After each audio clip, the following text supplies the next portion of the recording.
Nature is sometimes beautiful and majestic, and other times it's absolutely the most horrifying thing you've ever seen or heard about. But at least it's almost always interesting. For example, if you see a snail with large flashing horns on its head, you're not looking at the world's slowest Viking rave. You're looking at the alluring dance of a super parasite. But in the shrunken world of the green-banded broodsac, it's eat and be eaten, and then be eaten again, in order to survive and continue the cycle of life, death, and taxonomy.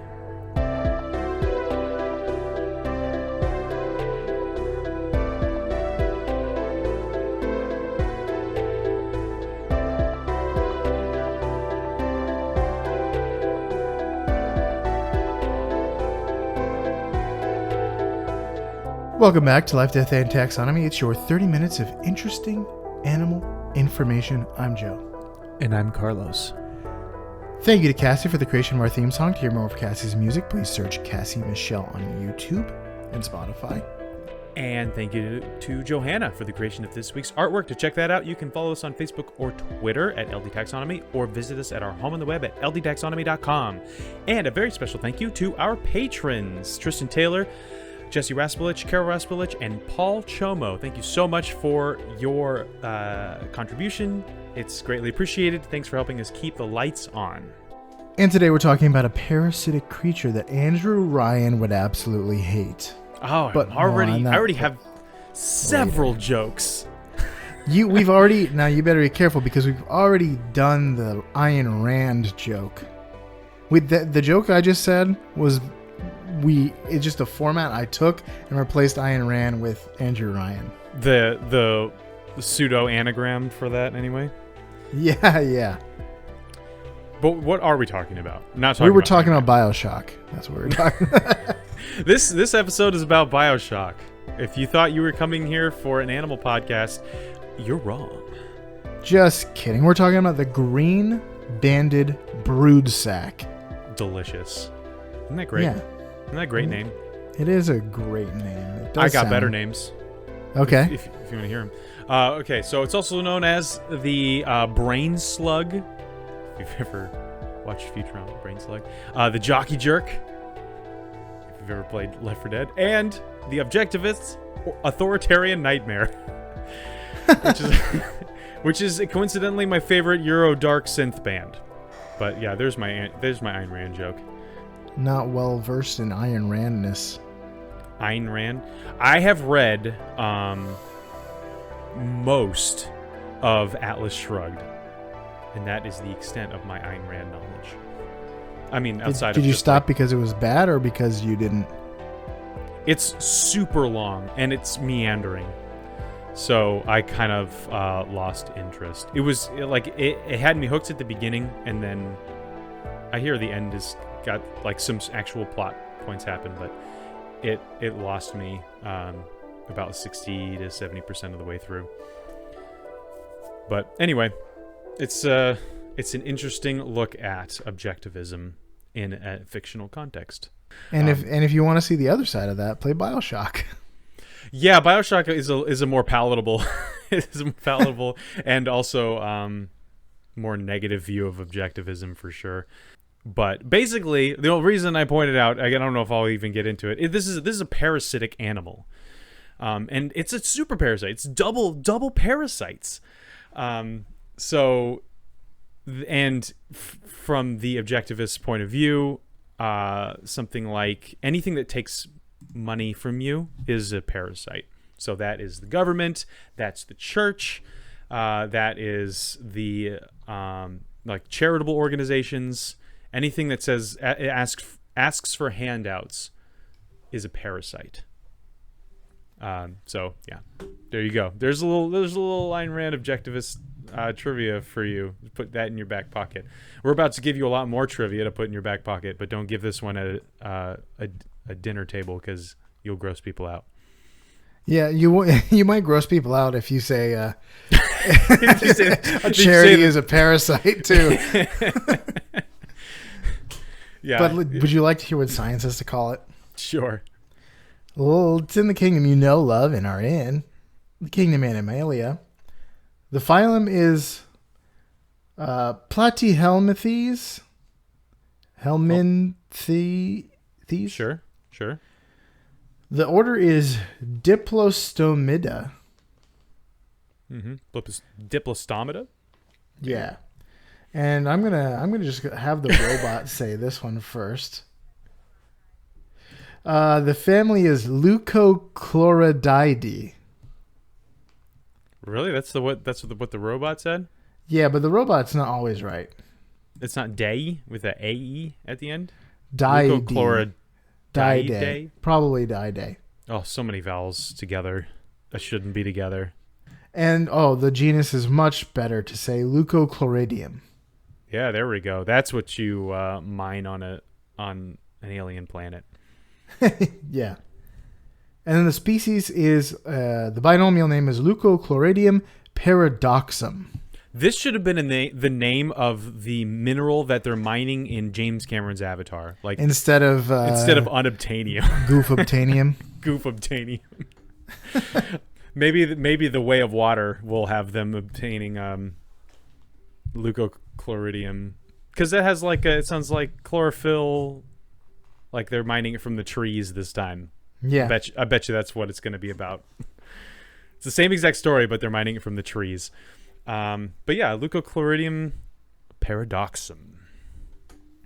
Yeah, do you have a game for us? But yeah, about names? Since we're in the business of naming things, it's time for my favorite part of the show, critter groups. The part of the show where I ask you, Joe, a question, and the question is the same every time. What is the name of a group of this animal, or what is the term of entry, or what is the collective noun? We were talking about worms. This is a flatworm in particular, but we're going to talk about worms in general. And I don't think we've done this for a worm yet, I want to say. In any case, if you saw a group of worms, would you say that's A, a clue of worms, B, a smack of worms, C, a plip of worms, or D, a clot of worms? Well, I like clot. You say a plot or a plop? Plip. Plip. Hook would have been a good one. A hook of worms. No, because there's hookworms. True. I'm thinking of the fact that you put worms on a hook when you want to go fishing in a cartoon. Yeah, but you only put one worm on there, so that wouldn't be a very good description for a group. Unless you want to catch a big fish. And then you put on a single bigger worm. I'm gonna go with a smack. My gut is telling me nothing on this one. Your gut doesn't tell you very much about worms? It doesn't speak to you about worms? It shouldn't. Unless they're gummy. Then I might be hungry all the time if worms in my gut. That's true, especially if it's of the tape variety. Is that your final answer? Smack? Sure. Smack of worms. That is incorrect. The answer is walnuts. Clue. A clue? That might have been my bottom choice. It is spelled CLEW. What? What is that word? Not like the board game. What is a CLEW? It sounds like a radio station. Here on CLEW, The Clue. It is it's the cords by which a hammock is suspended. Or you're not going to believe the first one. The corner of a sail. Well, corner of a snail, more like. Yeah, I thought that said snail at first. I was like, what? That's really, really appropriate for this one. But no, it's a sail. Sail. Okay. Now, what do we even? If you're picturing an earthworm, you're picturing something incorrect. You're picturing Jim. So here's the description. The broodsac is it is a flatworm. That's what its species is. But as an adult in the, like many worms, it has a life cycle. Like anything that's little has a life cycle. Insects and goes through many stages of development. Yeah. So as an adult, it's really small. Adults are oval shaped amoeba type things. But broodsacs, the phase we all know and love, or we will at the end of this. Definitely love them lots by the end of this episode. Is more like a caterpillar shape, round, grub-like in appearance, with striking white and green stripes, hence the green banded moniker. The front of it is an offensive reddish-brown spot. It's so offensive. It hops on Twitter and just makes everybody's day terrible. Yeah, it's hashtagging before long, and it's just, bringing down the vibes. Very offensive.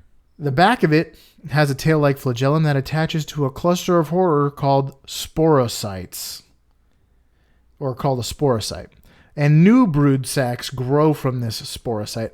And this sporocyte cluster almost looks like a, or at least the drawings of it, looks like this like piece of coral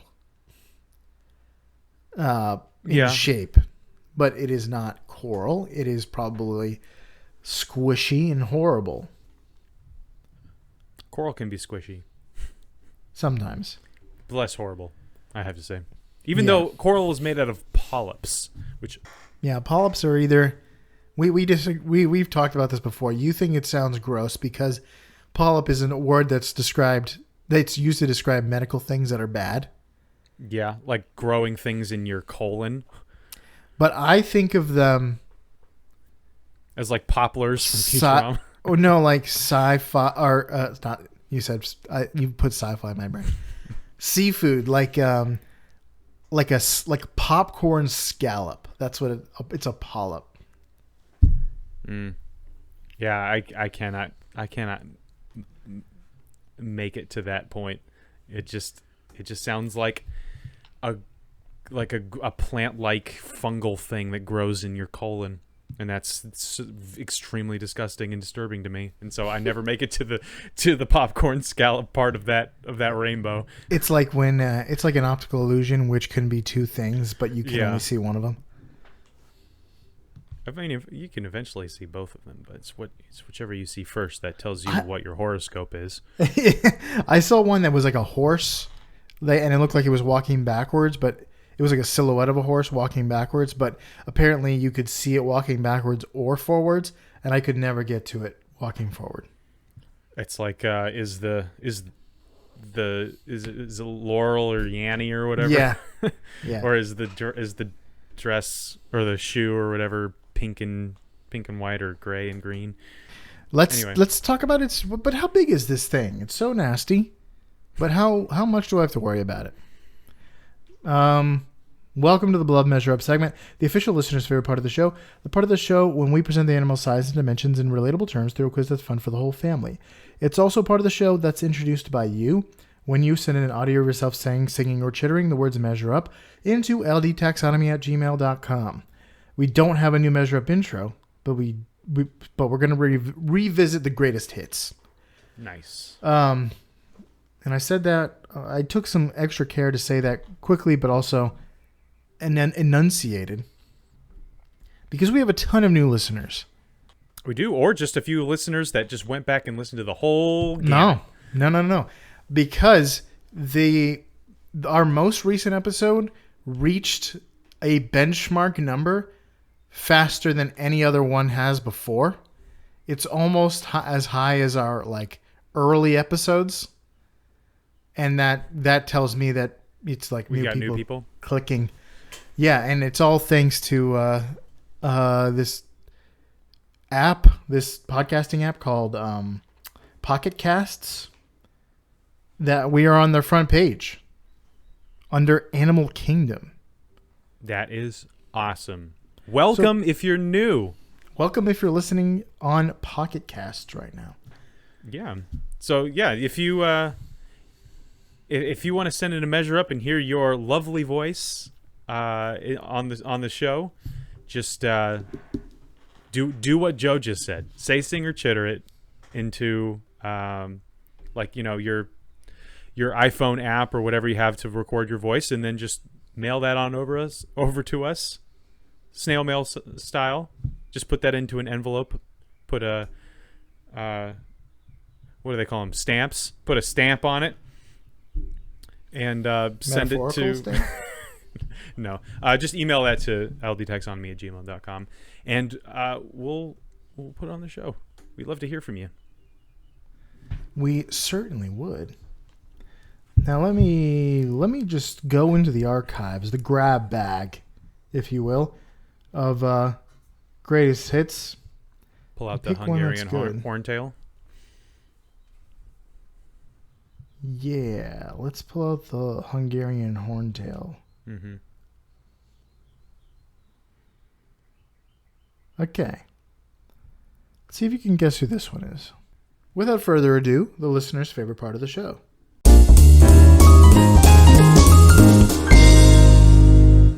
David. I said that bad.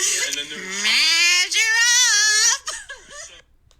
Do you know who that is? No. I'll give you some hints. It's somebody you've met in real life. Okay. A. And it was sent in by somebody you've been lost in the woods with. Okay. I've been lost in the woods with exactly 2 other people other than myself. I was lost with myself in the woods for a while. Mm-hmm. No, I've been lost in the woods actually quite a bit as a Boy Scout. But I'm guessing it's sent in by Andrew. Mm-hmm. And I'm guessing that's Elizabeth. That's a good guess, because that's correct. Yes. Okay. It's been a while since I've heard the voices of you South Floridians. Outside of you, you're my only point of contact. So, That's true. Do they still laugh down there? I miss the We laughter. do. From once in a while, we find cause to laugh. That's good. We find joy and mirth in our hearts, like that one fox whistling Dixie. Well, but let's talk about length. Adult worms are about 1.5 millimeters long. It's very small. Very, very So small. how many adult broodsac, the adults of them, how many of those go into the length of the longest ever recorded earthworm? And here's a hint. The earthworm was found in South Africa in 1967. So it's been quite a while that this guy has held the record. And it's the species Microcatus rapi. And there's nothing micro about it. It's about the diameter of a rubber hose. What? Yeah. Oh my goodness, that was not the direction I was gonna go in. That's horrifying. That's Skull Island stuff. That's Peter Jackson's Skull Island level of gigantism. Yeah, I was expecting it was going to be some sort of like actual parasitic gutworm that like is really thin but very long and squiggly and whatever. Yeah, that's what I thought it was gonna be, like a... Yeah, but that's clearly not the case. Goodness. Well, I'm gonna imagine it's pretty darn long if it's a rubber hose. Goodness. I'm gonna say this thing is 4 feet long. Just a big stout boy. Big long, and not super long, but definitely longer than most earthworms, but very, very girthy. Happy Girth Day. Which means that there's 48 inches times 25, which is 1,200 millimeters, which we're going to divide by 1.5. To get 800 green-banded broodsacs go into the length of this very, very, very big earthworm gym. Final answer? Yep. The correct answer was 4,267.2. Oh boy, this is a long worm. The worm was 6.7 meters, or 21 feet long. Oh my goodness. That's School longer bus. than like a snake. The biggest snake.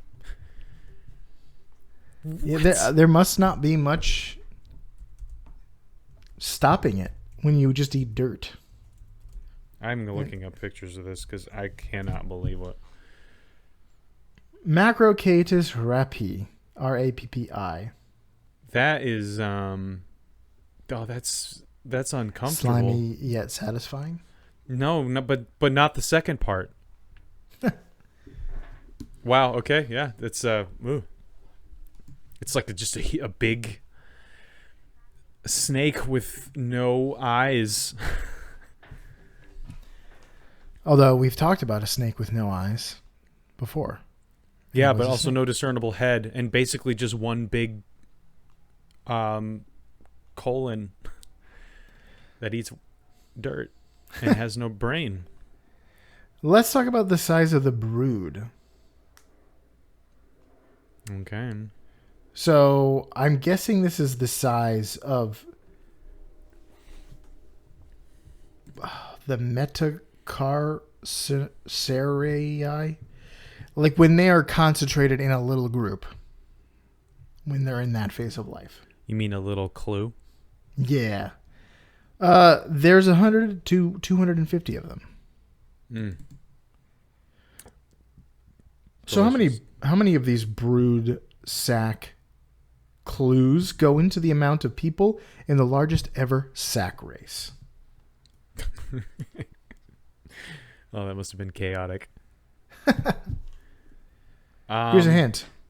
The race was held in Zwolle in the Netherlands. I'm sure that's maybe not pronounced that way. And it was made up mostly of students from Angeton College. The record was set in October 2002. So it's been a while. It's time to get more people together for a sac race. I'm going to say 10. The answer What? is 10. 10. 2,500 people were in this sack race. I thought you were saying, I think the largest sack race was 10. I'm like, I've been in larger sack races than that. I you know what? That might be an experience that I totally missed out on. I don't think I've ever been in a sack race. I've been in a 3-legged race for sure. You never had field days at school where there was a sack race? I don't think we ever had the sack race. I think we were just like dangerously short on potato sacks. Yeah. As we all were during that time. It was a dark time. It was a potato famine. It was the opposite of that. Potato sack famine. It was it was the opposite of that. Although I bet in the potato famine you had a lot of sacks and no potatoes to put in them. No, isn't the potato famine like that's all they had? Don't Wow, know. I'm showing my... Let's see. That would be a bad name. That would be a misnomer. No? I mean... Nope, yep, there weren't any potatoes. I don't know why my whole life I thought it was just like it was such a famine that like literally the only thing anybody had to eat was potatoes. You know what's crazy? Is before the Columbian Exchange, before the Europeans came to the New World, they didn't have any potatoes at all. And then fast forward to the 1840s, and now we don't have any potatoes again, and it's really bad. Yeah, potatoes are a staple. If you ever have a authentic medieval English stew and it has potatoes in it, it's not authentic. There were literally none. Yeah. What? Why are we talking about potatoes again? Oh, it's a sack race. Sack race. I was like, well, how did we get here? But yeah, it shows how much I know about. Oh, so you guessed 10? Is that your final answer? 10 groups of 250, which is 2,500 people in the sack race.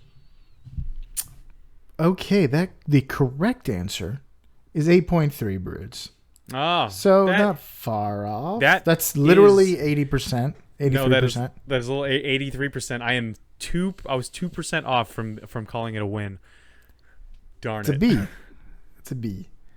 The sack race had 2,095 people in it. That's that's so. Maybe 15% is too strict because that's a good. That was a good guess. There could have been 20,000 people in that sack race for all I knew, or there could have been 100. Like I don't. That was There's quite a large potential spectrum there. Well, maybe it should just be the Close. percentage should just be if you get like a B or better. Maybe it's like nursing school. You have to get at least a B. Yeah, it's 80%. Maybe 85% is too. Anyway, it doesn't matter. This is the game where the points don't matter. Well, only for the hearts and minds of the listeners. So, are you ready for some fast facts before we get into the major fact? Yeah, I sure am. Now, the major fact is this guy's whole thing. His whole existence is pretty major. So, let's just get into some other stuff, some tangential facts. The Broodsac is found throughout Europe, particularly in Germany, Poland, Belarus, Russia, Sweden, and Norway. They can be found as far-flung as the UK or Japan, though. And there's probably a reason for that, and you'll tell us why. They may have found a species on a Pacific island called Robinson Crusoe Island. Fun island. It's a good name for an island. It better have a fun treehouse on it. That's all I'm saying. That is the Swiss Family Robinson. Robinson Yep. Crusoe is a single guy who washed up on an island, and it's a different dude. Well, that's what you get for naming two different groups or individuals Robinson that have a similar Blame whoever wrote the Swiss Family situation. Robinson, because Robinson Crusoe was wrote in like 1750. What is this, Elden Ring, where everything has the same name? Everyone's Godfrey and Godric and Godwin and Gideon, and I heard a theory that everyone has a name everyone's that is George R. Martin's initials. all of the pantheon is either G and R and M, all of them. But anyway, Well, final thing, the Broodsac is like we said, a parasite, which means that it gets resources from another creature, gives nothing in return, kind of like the government. and charities. According to Ayn Rand. But it has a complex life cycle, but it's not uncommon for parasitic worms to have a complex life cycle. Its life cycle is actually less complex than trematodes, which is a fun way to say it, but it's probably pronounced trematodes or something. I don't know. They call them nematodes. It's another order of platyhelminthes, Of course. with a more complex life cycle. But let's get into this majorest of facts. All right. We're calling this Gone in a Flash. So, we've said it once. If we've said it once, we've said it 1,000 times. The insect-sized world is a brutal one. Snails and worms are not insects, but I think you get what I'm talking about. The smaller you go, the worse it is to be a thing.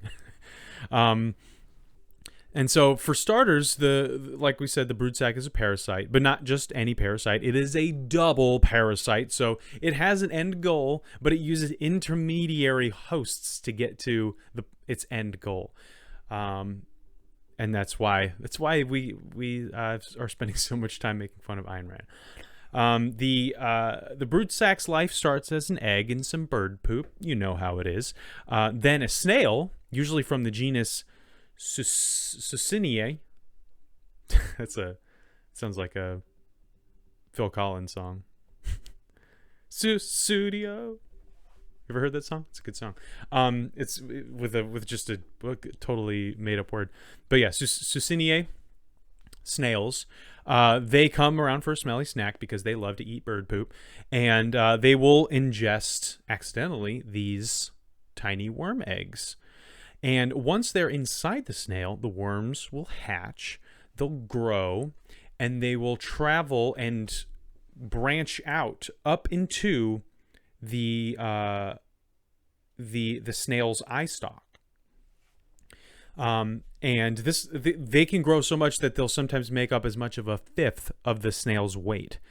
And several worms can live in the same snail and different species of parasitic worm can live in the same snail.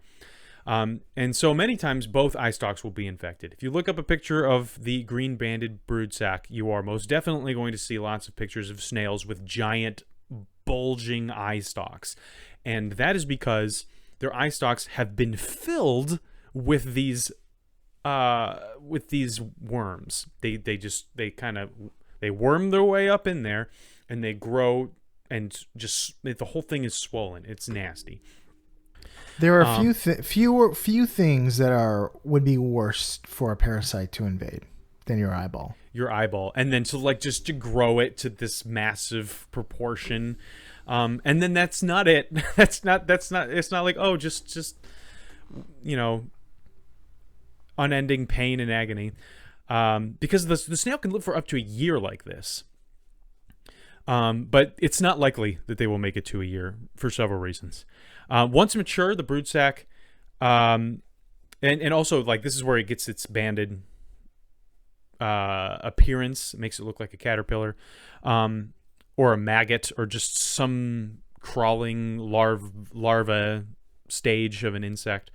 And also, the snail can use its eyes, can still see during this time. Like, when I was looking at this, I was like, oh, well, I guess it's just a bunch of blind snails. But no, they can still see. The worm will also change the snail's behavior. So this is why I called it the jockey jerk. So an infected snail will, rather than doing what its instincts tell it to do, which is to stay in dark, moist, food-abundant places away from predators, infected snails will be kind of constantly on the move. They will climb up to taller plants and trees. They will stay in better lit places. They will cross like large, wide open expanses. Kind of like, if you play Left 4 Dead, the jockey will jump on your shoulders and pull you away from the safety of your group and into the the evil witch that's nearby. So yeah, it hijacks the instincts of the snail, and on top of all of that, the broodsac can pulsate. Isn't that great? Don't you love it when words like broodsac and pulsate are put together in the same sentence? Just great. On top of the clusters you were talking about earlier, just love it. So what it'll do is it'll expand and contract itself, and that makes the bands expand and contract. So it looks like kind of a heart, if you've ever seen like a cardiogram, like just a lot of back and forth motion. And its color, the bands of colors will get bigger and smaller. So it does this pretty rapidly. And the point is to make this look like a caterpillar that's inching along. So all of this, the eye stalk invasion, the pulsating, the forcing the snail to seek out exposed places in broad daylight, these all serve to attract the attention of the worm's true target, which is birds. So really, it's just trying to get a free ride to the airport. So the bird is flying around, just standing, perching around. You can perch around, right? And it sees this delicious, nutritious, not at all suspicious morsel just putzing around in the open, and it'll fly down there and eat the broodsac, which a lot of the times kills the snail. But it can also not kill the snail because it's just ripping off the eye stalk a lot of the time. And so the snail can just continue on with only one eye. And just a lifetime of regret, though. Probably happy to no longer have that thing stuck in its face, though. That would be so it could be kind of bittersweet, I imagine, if you survive that. So once the mature broodsac is swallowed by the bird, it will go through the GI tract of the bird and lodge itself in the bird's cloaca, which is the end of the colon, the anal portion of the bird. And it'll use its suckers to attach to the wall, and then it will live the rest of its life like that, just siphoning energy and nutrients and blood from the bird, and it will release its eggs into the bird's poop. for some other unsuspecting snail to munch on. I imagine it's probably also the same snail will munch on it because they're not very smart. And the beautiful and not at all horrifying cycle of life begins anew. So what happens to the bird? The bird is fine, probably a bit uncomfortable. But the point of a parasite is not to kill its host. I mean, for the snail, it usually ends up in death, but a parasite doesn't want to kill its host because then it loses its meal ticket. So the bird is probably uncomfortable, but otherwise unharmed. And I would imagine maybe it's unhealthy compared to other birds, because if it's siphoning nutrients from, the stuff it eats, then it's getting less nutrients. Yeah, like if you had a tapeworm. Yeah. Which is not like life-threatening necessarily, but also you want to get that looked at and removed. But the point is to, obviously for the host to be kept alive for as long as possible so that the worm gets to live for as long as possible. But most birds have a much longer lifespan than the worms do. So they might host multiple worms throughout their lives. And this is how these the broodsac can make it to so many different places, including islands, is because they travel by air. Three if by air, 2 if by sea, 1 if by land. But yeah, that is the life cycle of the green-banded broodsac. Some people call it the disco snail parasite. So yeah, I mean, I haven't seen too many disco dances that look anything like this, but I guess you could call it that. When I first looked at this, I thought it actually like illuminated when pulsating. I was like, oh, this is it's like bioluminescence. So I was imagining that like at night it would shine for birds to eat, but that's not the case. It pulsates just by like expanding and contracting and making its bands get larger and smaller. So the pulsating actually increases the more light it senses. So it's driving the snail into the open for all the birds to see, and then it starts to pulsate really fast, going like, "Come on, I'm right here." And the snail as a hostage is saying that this is the exact opposite of what my plan for the day was. This is not how I thought I saw this day happening. But I'll be very happy to not have an entire worm that makes up 1/5 of my weight living inside of my eyeball. Oofta. Don't a fifth of my weight. I'm about 200 pounds. So what's that, like 30 something pounds? It's like 40 pounds. That's like having a 40-pound animal living in your eyeball. Oh my goodness. It's like carrying. Is that like carrying Yoshi? Yoshi's 50 pounds, so he'd be a little heavier. But goodness, I wouldn't be able to do anything or just have my head on the ground dragging it around. But the snail seems to manage. But yeah, they can live for a year like this as because also the broodsac is feeding off of the snail, because it hatches and grows and it's got to get biomass from somewhere. So that's it does feed off the snail. So the snail will slowly die from this if it is not killed. If the broodsac is not removed or it's not killed by a bird. So probably certain doom for this snail. Don't eat bird poop. I think that's the answer to that if you want to avoid this problem in your life. Yeah. Just go ahead and cut that completely out of your life. The whole bird poop eating part of it. I know it's not always the easiest course, but it's the necessary one if you don't want this to happen. Among other things, honestly. True. And that's all I got. That's all I got. All right, so that was the green-banded broodsac. For you out there in Podcastia, find a healthy pair of eye stalks with reasonable rent to settle into.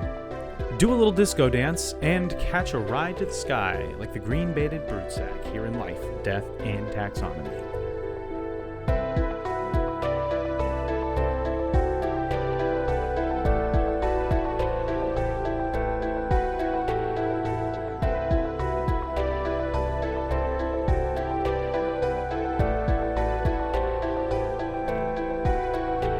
Hey Taxonomy Titans, I just want to remind you that we now have a Patreon. Patrons can see full video episodes and get shoutouts on the show. But ultimately, it's a way for you to help us cover some costs and get even better. Still, reviews are the best way to help us grow. So if you haven't left one yet, we'd really love to hear from you. As always, thanks for listening and engaging.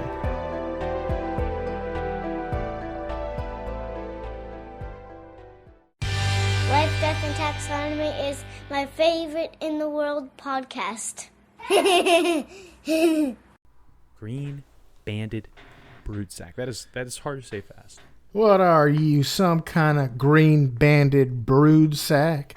And then everyone's just like, and then there has to be a showdown because you can't just let them call you that. Them's fighting words. Them's is fighting words.